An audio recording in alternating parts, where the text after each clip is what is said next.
exemple, qui aide beaucoup les autres, enfin, qui passe son temps à aider les autres, mais qui elle-même est dans une dévalorisation de soi-même. Qu'est-ce que ça donne, ça? C'est un ego sauveur.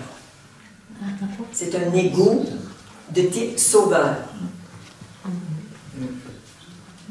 veux dire, mais est-ce que c'est quelque chose de bien? C'est valable? Enfin, c'est de l'ego. Donc la personne elle-même n'est pas dans la présence et elle aide les autres plutôt que de regarder ce qui ne va pas chez elle.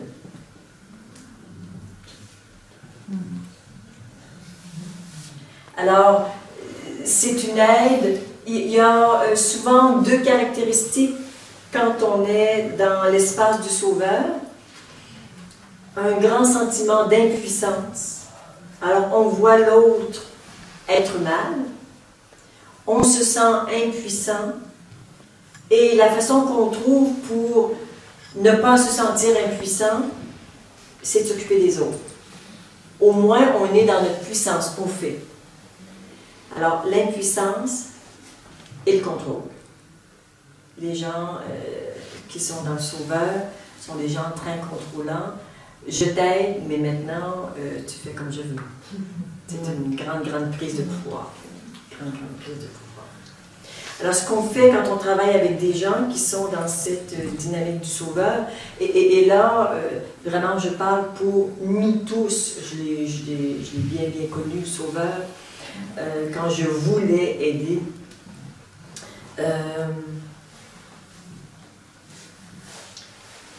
On peut regarder la personne qu'on veut aider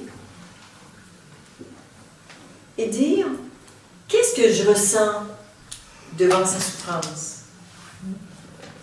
Ça me fait vivre ça, ça, ça? Ok, c'est de ça dont je vais m'occuper. » Et quand on fait ça un certain temps, on vient guérir les blessures qu'on occulte justement dans l'espace du sauveur. Et c'est qu'en fait, quand on veut sauver les autres, on se sauve de soi.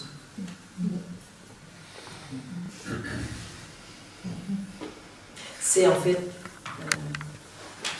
oui, un rôle qu'on joue par manque de conscience. Par manque de conscience, on est en train de ne pas s'occuper de la bonne personne. Et après, on peut aider en étant tout à fait libre, sachant que on aide parce que c'est comme la vie nous utilise, mais que les gens ne nous doivent rien, que tu vois, il y a quelque chose de l'ordre d'un échange de la vie avec la vie, c'est désintéressé.